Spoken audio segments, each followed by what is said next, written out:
السلام علیکم محترم ناظرین۔ آج ہم آپ کو ایک ایسا واقعہ سنانے جا رہے ہیں جو محض ایک واقعہ نہیں بلکہ انسانی تاریخ کا سب سے بڑا انقلاب ہے۔ وہ لمحہ جب ظلمت کے سمندر کو ایک نور نے چیر ڈالا، اور وہ نور تھا سید الانبیاء حضرت محمد مصطفیٰ صلی اللہ علیہ وآلہ وسلم کی ولادت کا۔ ذرا سوچئے، زمانے جہالت کی گھنی تاریخی کا منظر۔ یہ اندھیرا صرف راتوں پر نہیں چھایا تھا بلکہ انسانوں کے دل و دماغ پر بھی چھا گیا تھا۔ عرب کی سرزمین پر جہالت، ظلم اور بربریت کا بول بالا تھا۔ قبیلے خون کے پیاسے تھے، عورت کی حیثیت مٹی کے ذرہ سے دھول سے بھی کم سمجھی جاتی تھی۔ بیٹی کی پیدائش ذلت سمجھی جاتی تھی اور اسے زندہ دفن کرنا فخر تھا۔ بت پرستی نے عقل کے دروازے بند کر دیے، انسانیت دم توڑ چکی تھی، سود کا زہر بازاروں میں پھیلا ہوا تھا۔ طاقتور کمزور کو رونق دیتا اور مظلوم کی فریاد سننے والا کوئی نہ تھا۔ راتوں کو شراب و عیاشی کی محفلیں اور دن میں قتل و غارت گری کا بازار گرم رہتا۔ گویا معاشرہ ایک اندھے گھڑے میں گر چکا تھا جہاں سے نجات کی کوئی کرن نظر نہ آتی تھی۔ لیکن تاریخ کا یہ بواب ہمیں سوچنے پر مجبور کرتا ہے، کیا جب ظلم اپنی آخری حد کو چھو لے تو یہ روشنی کے قریب آنے کی علامت نہیں ہوتی؟ یہ ظلمت اتنی گہری تھی کہ ایک چمکتی کرن صدیوں کو اندھیرا کاٹنے کو تیار تھی۔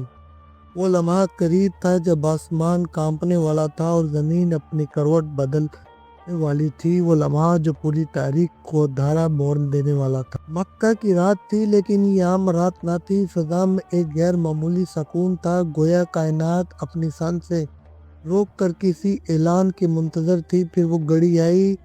حضرت آمنہ کے گھر ایک ایسا نور ظاہر ہوا جس نے چراغ کو جگمگا دیا۔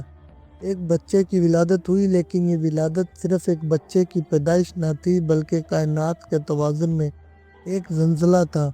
روایات بتاتی ہیں کہ اسی لمحے کسریٰ کے محل کی 14 کھڑکیاں زمین بوس ہوئی۔ آتش پرستوں کے وہ آتش کدے جو ہزاروں سالوں سے جل رہے تھے اچانک بجھ گئے۔ زمین کے بت ہلنے لگے، گویا پوری کائنات اعلان کر رہی تھی، اندھیروں کا دور ختم ہونے والا ہے۔ یہ محض اتفاق نہ تھا بلکہ واضح اشارہ تھا کہ وہ ہستی تشریف لا چکی ہے جو ظلم کی بنیادیں ہلا دے گی، جو غلاموں کو آزاد کرے گی اور دلوں کو بادشاہت سنبھالے گی۔ مکہ کے آسمان تلے پیدا ہونے والا یہ نور آنے والی صدیوں کے لیے روشنی کا چراغ بننے والا تھا۔ پھر وہ روحانی نشانیاں ظاہر ہونے لگی۔ حضرت آمنہ فرماتی ہیں کہ جب رسول اللہ صلی اللہ علیہ وسلم پیدا ہوئے تو ایک نور نکلا جس نے شام کے محلات کو روشن کر دیا۔ ننھے محمد صلی اللہ علیہ وسلم کی برکت سے حلیمہ سعدیہ کا گھر خوشحالی کا گہوارہ بن گیا، جانور زیادہ دودھ دینے لگے، کھیتوں میں برکت آ گئی اور چہروں پر سکون اتر آیا۔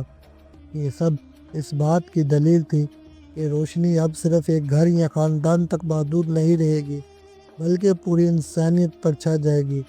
سب سے حیران کن لمحہ وہ تھا جب آپ صلی اللہ علیہ وسلم کا دل شق کیا گیا اور اس میں سے شیطانی اثرات نکال کر نور سے بھر دیا گیا۔ یہ کوئی معمولی بات نہ تھی بلکہ یہ اعلان تھا کہ یہ بچہ صرف زمین کے لیے نہیں بلکہ آسمان کے لیے بھی خاص ہے۔ اہل کتاب اپنے صحیفوں میں نشانیاں دیکھ رہے تھے، یہودی علماء خوابوں میں دیکھتے تھے کہ نبوت کا چراغ عرب کی طرف منتقل ہونے والا ہے۔ شام اور یروشلم کے بزرگ لرز گئے تھے، جس ہستی کا صدیوں سے انتظار تھا وہ آ چکی تھی۔ ستارے جھکنے لگے، بت گرنے لگے اور آتش پرستوں کے دل کانپ اٹھے۔ گویا کائنات پکار رہی تھی کہ ظلم کی سلطنت ڈگمگا چکی۔ پھر وہ بچہ جوانی کی دہلیز پر پہنچا، جھوٹ اور فریب کے معاشرے میں وہ اپنی سچائی اور ایمانت داری سے پہچانا گیا۔ قریش نے اسے الصادق الامین کہا اور لوگ اپنی ایمانتیں اس کے سپرد کرتے اور اس کے کردار کی گواہی دیتے، لیکن اس کے دل میں سکوت اور تنہائی کی طرف موجود تھی۔ وہ بتوں کے سامنے جھکنے سے انکار کرتا، غار ہیرا کی خاموشیوں میں جا کر اپنے رب سے ریاض و نیاز کرتا۔ یہ تنہائی عام نہ تھی بلکہ وحی کی تیاری تھی۔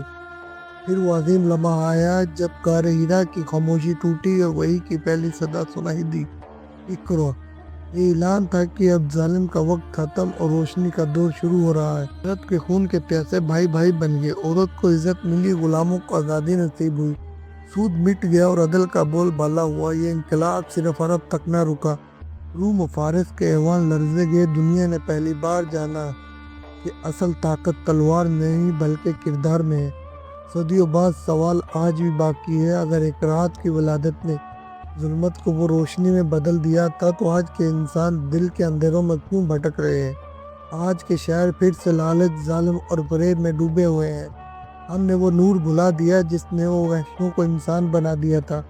ہم نے وہ تعلیمات چھوڑ دی جو غلاموں کو آزاد اور عورتوں کو وقار دیتی تھی۔ آج انسان خواہشات کا غلام اور تنہائی کا قیدی ہے۔ ولادت نبوی صلی اللہ علیہ وسلم ایک تحریک نہیں بلکہ پیغام ہے۔ پیغام یہ کہ روشنی ہمیشہ اندھیروں کو شکست دیتی ہے، لیکن شرط یہ ہے کہ ہم اس روشنی کو اپنے اندر جگا دیں۔ وہی نور آج بھی ایک دل کو بدل سکتا ہے، لیکن سوال یہ ہے کہ ہم اس نور کو اپنانے کے لیے تیار ہیں یا پھر اندھیروں کو گلے لگانے کے لیے رکھیں گے۔ یہ فیصلہ آج بھی ہمارے ہاتھ میں ہے۔ میرے دوستو، یہ داستان صرف تاریخ نہیں بلکہ ایک پیغام ہے۔ پیغام یہ ہے کہ نور ہمیشہ اندھیروں کو شکست دیتا ہے۔ سوال یہ ہے کہ کیا ہم اپنے دلوں میں اس نور کو جگہ دیں گے یا اندھیروں میں بھٹکے رہیں گے؟ اگر آپ کو یہ ویڈیو پسند آئے تو لائک، شیئر اور ہمارے چینل کو سبسکرائب کرنا نہ بھولیے۔ اللہ ہمیں اپنے محبوب صلی اللہ علیہ وسلم کے نور سے فیض یاب فرمائے۔ جزاک اللہ خیر۔